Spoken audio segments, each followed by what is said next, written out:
લક્ષ્મી નારાયણ છે ત્યાં જાય છે, લક્ષ્મી એકલા કોઈ દી જતા નથી. જે લક્ષ્મી નારાયણની સાથે આવે છે તે ગરુડ ઉપર આવે છે. જે લક્ષ્મી એકલા આવે છે તે ઘુવડ ઉપર આવે છે. ગરુડ ઉપર બિરાજમાન થઈને બધેરેલા લક્ષ્મીજી એ લક્ષ્મી નારાયણ સહિત મહાલક્ષ્મી કહેવાય છે. ભાઈ ત્રણ પ્રકારની લક્ષ્મી છે. એક મહાલક્ષ્મી, એક ભાગ્ય લક્ષ્મી અને એક વૈભવ લક્ષ્મી. મને સંતોનો મત છે લક્ષ્મી પૂજન વર્ષમાં 3 વાર કરાય. ધન લક્ષ્મી એ છે પ્રારબ્ધ અનુસાર મળે પણ ભાગ્યથી વધારે નહીં. વૈભવ લક્ષ્મી એ છે પ્રારબ્ધથી વધારે મળે પણ ખોટું બોલીને. એને કને પ્રકારે ગમે તે રીતના ભેગું કર્યું હોય કે ગમે ત્યારે જતું રહે.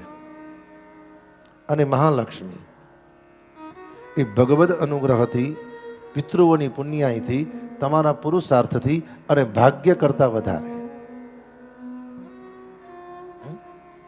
નિયમ છે અમુક મહાપુરુષો વર્ષમાં 3 વાર લક્ષ્મી પૂજન કરે છે.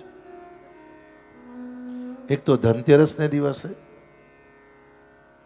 બીજું શરદ પૂનમના દિવસે.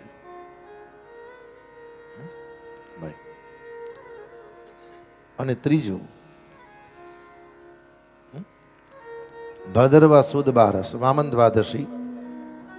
વામન દ્વાદશી એટલે બલિરાજાએ ભગવાને બલિ પર કૃપા કરી તે દિવસ.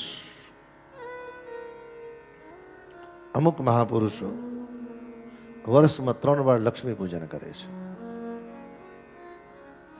દરેકનું મહત્વ અલગ અલગ છે. ધનતેરસના દિવસે તમે જે લક્ષ્મી પૂજન કરો છો એ પ્રારબ્ધ અને ભાગ્ય અનુસાર લક્ષ્મી મળે. શરદ પૂનમના દિવસે લક્ષ્મી પૂજન કરો છો એ લક્ષ્મીની સાથે સાથે ભગવદ અનુગ્રહનું ઐશ્વર્ય આવે છે. શું બોલ્યા? તથા આરંભ નંદસ્ય વ્રજ સર્વ સમૃદ્ધિમાન. જ્યારથી લક્ષ્મીજી પધાર્યા વ્રજમાં સંપત્તિ એટલી બધી વધી ગઈ કે નંદ બાબાના હૃદયમાં સ્ફુરણા થઈ અને નંદ બાબા એવું બોલ્યા કે હે યશોદાજી, આપણા ભંડાર ખુલ્લા મૂકી દો, જેને જે જોઈએ તે લઈ જાય. કહ્યું ને? બીજું, જે લક્ષ્મી નારાયણની સાથે આવે છે તે દિવસે આવે છે. જે લક્ષ્મી ગરુડ ઉપર આવે છે તે દિવસે આવે છે. અને જે લક્ષ્મી રાત્રે આવે છે, ઘુવડ ઉપર આવે છે, ત્યારે એકલા આવે છે.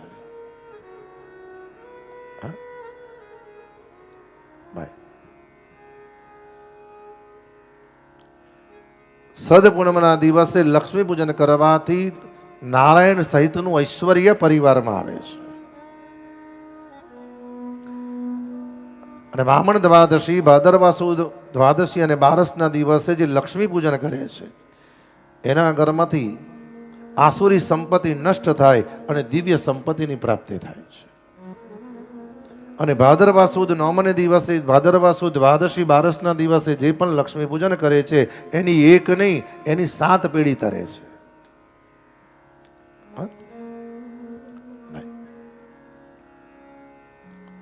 ભગવદ અનુગ્રહ થયો, વધાયો થયું. એટલી જ વારમાં ગોર બાપા આવ્યા. ગોર બાપાએ કહ્યું, બાબા જય શ્રી કૃષ્ણ, તમારે ત્યાં લાલો થાય એના માટે સંતાન ગોપાલના પાઠ કરેલા. નંદ બાબાએ યશોદાજીને કીધું, સાંભળો છો, ગોર બાપાને 1000 ગાયોનું દાન કરો.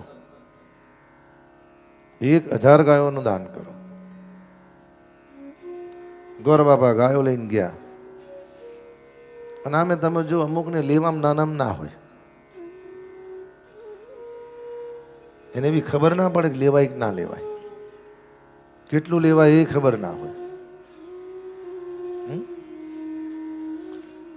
ગોર બાપા 1000 ગાયો લઈને ગયા. થોડી ગાયો આજુબાજુ બાંધી,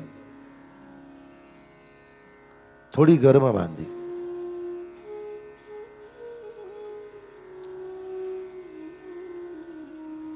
બે ચાર ગાયો રસોડામાં બાંધી અને જે માણકની ગાય હતી એ પાણીયારે બાંધી. સમજાય છે ને?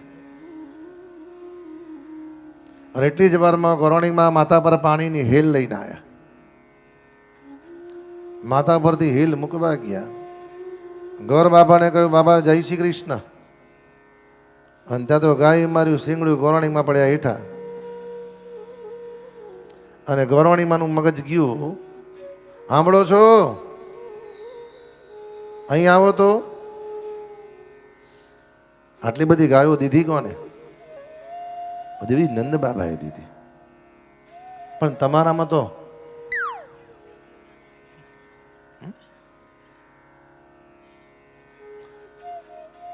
અંજાતે અંજાતે કે તમારે ભાઈ એકલા ના મોકલાય. જો ભૂલે છો કે મને લીધા વગર જાય એટલે એ દિવસે બગાડે બગાડે બગાડે બધું. આટલી બધી ગાયો લવાતી હશે, જાઓ થોડી પાછી આપી આવો તો. ગોર બાપાએ કીધું રહેવા દો, નંદ બાબાએ પ્રેમથી આપી છે, તમારે તો બોલવું છે. હવે દિનાર તો ગમે તેટલું દઈ દે, પાલવવાનું આપણે ને. દિનાર તો હાથી દઈ દે. જાઓ પાછી આપી આવો તો.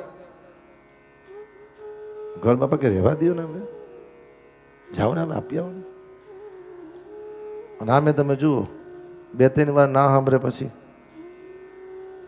જાઓ તો. તમને કહું છું, જાઓ, ઉઠો.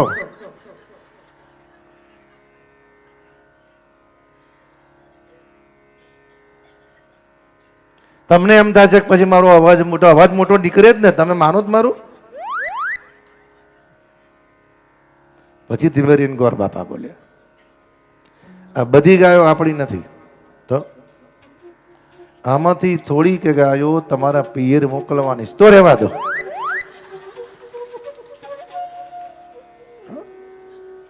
થોડીક ગાયો ભાઈ તો રહેવા દો. અને આમે તમે જોજો, બહેનોને 2 વાર નીંદર ન આવે. એક તો પિયર જવાનું હોય ત્યારે, અને પિયરથી ભાઈ આવવાનો હોય ત્યારે.